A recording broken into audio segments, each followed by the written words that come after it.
They say the dead don't speak. But what if they whisper? What if, long after breath leaves a body, long after names are scratched off ledgers and gravestones crumble into dust, a voice still lingers? Not a voice like yours or mine. No, softer, slower, fragile as spider silk, heavy as grief, whispers, heard in the middle of the night, always at midnight. That's what brought me here, to Coldmoor Asylum. Tucked into the folds of the valley, beyond the river that locals never cross after dark, stands the asylum. Or what's left of it. Its bricks are blackened. Ivy chokes its arches. The iron gate bears a plaque so worn it only reads, "Established 1892, for the healing of the mind." Healing. What a beautiful lie. But I'm not here for the lies. I'm here for the whispers. They say at midnight if you press your ear to the west wall, the building breathes. If you stand long enough in the east corridor, you'll feel fingers brush your arm. No wind. No insects. Just cold, deliberate presence. I arrived with little more than a voice recorder, 3 camera batteries, and one question. What happened in Coldmoor? Before it was a place of fear, Coldmoor was a marvel. Built in the late 1800s during a wave of moral treatment philosophy, it was designed to look more like a manor than a prison. Spacious courtyards, arched ceilings, separate wings for men and women, a music room, a chapel. The founders believed that beauty could calm even the most tormented mind. But the minds that entered weren't always tormented. Some were just inconvenient. A woman who read too much. A man who grieved too long. A boy who stammered. They came here labeled as lunatics, melancholics, hysterics. They left, if they left, with far worse labels. Broken, hollow, vanished. The archives were incomplete, and that's generous. Files were burned in 1968, weeks before the closure. But one record survived, and it told me something the rest wouldn't dare admit. Coldmoor kept secrets. Not just the kind you whisper. The kind you bury. My first step inside the asylum felt like sinking. The front doors groaned open, a mechanical protest from metal that had long forgotten movement. My flashlight caught floating dust, turning it into snowflakes. The lobby stretched into shadow. Wallpaper peeled like shedding skin. The reception desk bore claw marks, or what looked like them. There was no electricity. No signal. No sign of intrusion. Just silence. And yet, you know that feeling when you're alone but you're being watched? That prickle on the neck? It started the moment I crossed the threshold. I moved slowly, recording everything. The old schedule still hung on the wall. Medication, 7 a.m. Group prayer, 9 o'clock. Baths, 11:30. Electroshock, Fridays. In the West Wing, a room marked only with a red X housed what remained of Coldmoor's medical center. Rusted gurneys. Buckled straps. Jars of preserved organs, at least that's what I think they were. And a single chair in the center. Metal. Bolted. The straps still smelled like leather. That's where I found Elise's file. Tucked beneath a floorboard inside a sealed envelope. Most of the pages were ruined by time, but what remained chilled me. Patient number 447, Elise M. Hawthorne. Age, 17. Diagnosis, melancholia compounded by religious delusions. Notes, patient speaks of voices guiding her. Hallucinations noted. Prone to singing at night. That would have been enough in 1910. Enough to lock her away. Enough to experiment on her. One note from Dr. Kessler read, initiating isolation protocol. Music sessions ineffective. Recommend electroconvulsive therapy x3/week. The last entry was scribbled hastily, patient ceased verbal response. No longer recognizes self in mirror. I whispered her name aloud, half mocking myself. Elise. Nothing. Then something fell. A soft clatter. I turned. The jar on the shelf had moved. There's a room in Coldmoor with no windows. It's not on any map. I only found it because I followed the sound, something between a heartbeat and a clock ticking. The door had no knob. Just a rusted latch. Inside, every inch of wall was covered in tally marks. Thousands. Scratched deep into the paint, through plaster, into wood. At the center, a mattress on the floor. A spoon sharpened to a point. And a name carved into the wall, Griggs. Thomas Griggs was committed in 1934. Former soldier. PTSD, though they didn't call it that. He was labeled combative. Received a frontal lobotomy in 1936. Lived 9 more years. His file ended with a single word, docile. I sat in that room for almost an hour. Something about the tallies felt mournful. Like each one was a prayer. Or a scream. I added one. For him. A week before this trip, I contacted Professor Lorna Bellamy, a local historian. She agreed to speak reluctantly. We met at her office, tucked between shelves of dusty records and untouched newspapers. She leaned in when I mentioned Coldmore. "That place," she said, "is a wound this town never let heal." She showed me photos. Ones I hadn't seen in the public archives. Children in straitjackets. A hallway lined with beds, each patient tied down. A nurse smiling, holding what looked like a pickaxe. "That's not a pickaxe," she corrected. "It's a leucotome. Used for lobotomies." She paused. "Do you know how many died in there?" I didn't. She slid a document toward me. 273. That we know of. But what chilled me wasn't the number. It was her next sentence. "Some say they never left." I returned that night. I had to see the East Wing. The locals call it the choir. Not because of music, because of the voices. The door was barely hanging. I pushed it open and a wave of rot and something else, ozone maybe, hit me. I walked slowly. Each room I passed had initials carved outside, MH, TGH10. Then came the humming. Soft, childlike. It echoed from the end of the corridor. I followed it. Room 32. Empty. Except for a rocking chair that swayed ever so slightly. I backed out. Some stories, they don't want to be told. But others, they demand it. The cellar was the deepest part of the asylum, far from sunlight, cloaked in a damp, musty cold that seemed to crawl into your bones. The narrow staircase leading down was treacherous, slippery from years of leaking pipes and neglect, each step groaning beneath the weight of time. It was said that this was where the most troubled patients were kept, those deemed unfit even for the crowded wards. This was the realm of the forgotten, the ones whose names never made it into records, whose screams were muffled by bricks and darkness. As the camera panned across the rusted iron doors lining the basement walls, the viewer could see remnants of chains, bolts, and scratched markings etched into concrete as if by desperate fingernails. The walls here did not just contain sound, they devoured it. There was one cell that caught our attention, number 12.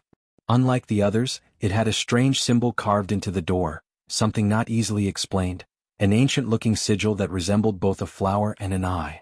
Local lore suggested that this cell belonged to a patient known only as Marigold, though her real name had long been lost to time.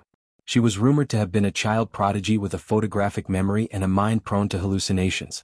Her parents committed her after a fire consumed their home under mysterious circumstances. Staff notes, retrieved from water-damaged archives, described her as both brilliant and terrifying. She would draw perfect schematics of places she'd never visited, speak in foreign tongues, and scream at shadows no one else could see. By her 10th birthday she was kept entirely in isolation, her only companion the scratching of her own fingernails on the wall. They say her whispers still echo in the cellar when the moon is full, soft, melodic murmurs that carry promises and warnings alike. A local ghost hunter who ventured into the asylum swears he heard a child humming a lullaby behind the door of cell 12, though he was alone. He left before finishing the investigation and has refused to speak of the place since. In a stroke of eerie coincidence, or fate, we discovered a leather-bound journal in a metal locker behind the old superintendent's office. It belonged to Dr. Aldous Crane, chief psychiatrist during the asylum's final decade. His writings began with optimism. The early pages were filled with ideas about reform, humane treatment, and the possibilities of healing mental illness with compassion. But as the pages turned, so too did his tone.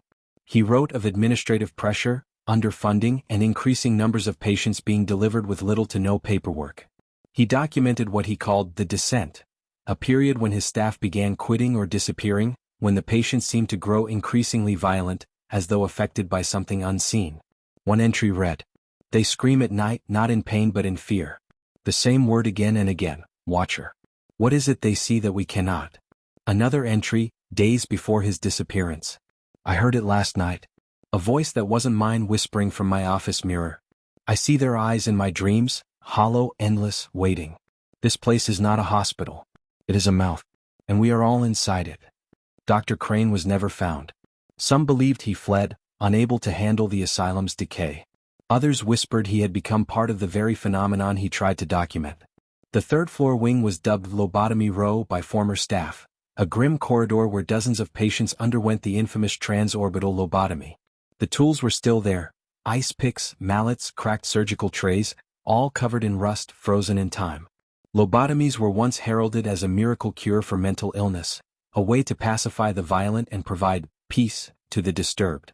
But history now views them with horror. Most patients came out irreparably damaged, emotionless, disoriented, stripped of identity. Some stopped speaking entirely. Others began repeating phrases like broken records. One case, that of Eleanor Marsh, stood out. She was a teacher institutionalized after a breakdown following her husband's death. Described as cooperative and gentle, she was nevertheless selected for the procedure. Post-operation notes read, "Patient no longer responds to name. Sits upright for hours without blinking. Repeats only one phrase, he's still in the walls." Visitors to lobotomy row report hearing faint tapping sounds coming from the rooms, as though someone were trying to escape from within. Among the asylum's strangest features was room 308, colloquially known as the mirror room. The walls were covered entirely in mirrors, floor to ceiling, corner to corner. Initially designed for reflective therapy, the practice was soon discontinued after a string of alarming incidents. Patients left in the mirror room would scream upon entering, often clawing at their own faces or begging staff to turn the others away. Some claimed they saw versions of themselves that moved independently, sneering or whispering secrets that shattered their minds. One man, Arthur Bell, was found unconscious after a single session. When he awoke, he refused to speak to anyone. On his last day at the asylum, he scrawled a note on his bedsheet. "They live behind the glass. They hate being watched. They showed me everything." To this day, paranormal investigators avoid room 308. One camera crew had their footage corrupted completely when filming there. Frames went black, sound turned to static, and in one brief still, a figure stood directly behind the cameraman, although no one else was in the room. Staff records mention an enigmatic figure known as Nurse Geneva, who worked night shifts exclusively. She was described as pale, quiet, and meticulous in her routines. Patients seemed to both fear and revere her, calling her the White Lady, or the one who listens. Geneva's file is curiously incomplete. No birth records, no listed next of kin. Only a few Polaroids exist showing a tall, gaunt woman with impossibly bright eyes. She disappeared the same night the asylum closed. Witnesses from that era report hearing lullabies in her voice drifting down empty hallways long after her vanishing. Security footage recovered from that final night showed a strange sequence. Lights flickering, doors slamming shut on their own, and Nurse Geneva walking calmly through the chaos, placing her finger to her lips as if silencing the asylum itself. The tape ends with static and a single frame of her staring directly into the camera, her eyes glowing faintly. The asylum closed abruptly in 1976. Official reports cited unsafe structural integrity and budgetary issues, but former employees spoke of a darker reality. Several patients and staff had gone missing in the final year. Those who remained spoke of hallucinations, mass hysteria, and an overwhelming sense of dread. Emergency services were called on multiple occasions, but often found nothing. No bodies, no intruders, just empty rooms with overturned furniture and the stench of decay. One fireman later confided to a journalist that while searching the upper floors during a reported gas leak, he opened a supply closet and found dozens of patients huddled together in absolute silence, eyes wide, pointing toward a corner where nothing could be seen. The state sent a closure notice within weeks. The building was locked, condemned, and forgotten, until now. The asylum's legacy stretches beyond its crumbling walls. It stands as a monument to the forgotten, the misunderstood and mistreated souls who were once locked away under the guise of care.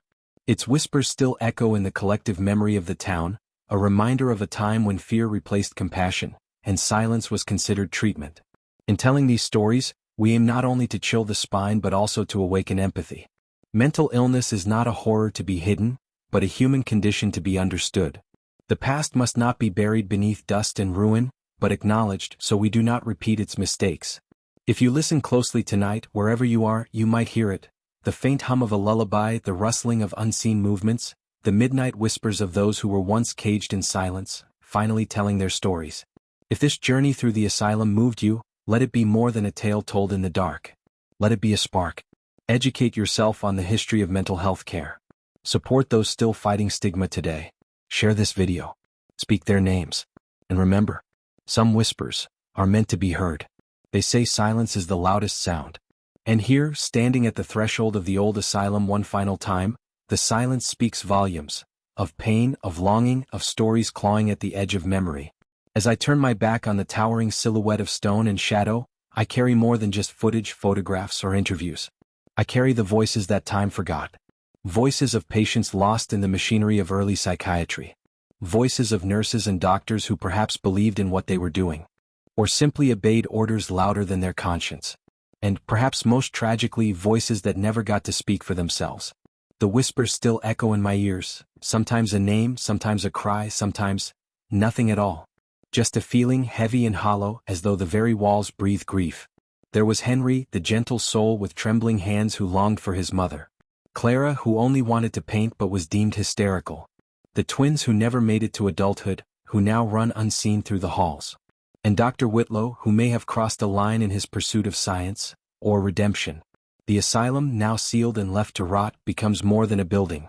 It becomes a monument to a time we must not forget, no matter how uncomfortable it is to remember. Because to forget is to risk repeating. And what of the spirits? Are they truly there? I'll leave that to you to decide. But I'll say this. Some places do not feel empty, even when you're standing in them alone. Some places watch you. Some places whisper. I left behind a white rose at the gate, a symbol of peace, a soft apology from the world that failed so many within those walls. It didn't feel like enough. But maybe it's a start. As I return to the world outside, with its noise and color and pace, I find myself changed. The stories I've told in this series aren't just ghost tales. They're human tales. They're truths buried under dust and denial, screaming to be heard. If you've listened to these whispers, thank you. For bearing witness. For feeling. For remembering. Let them never fade.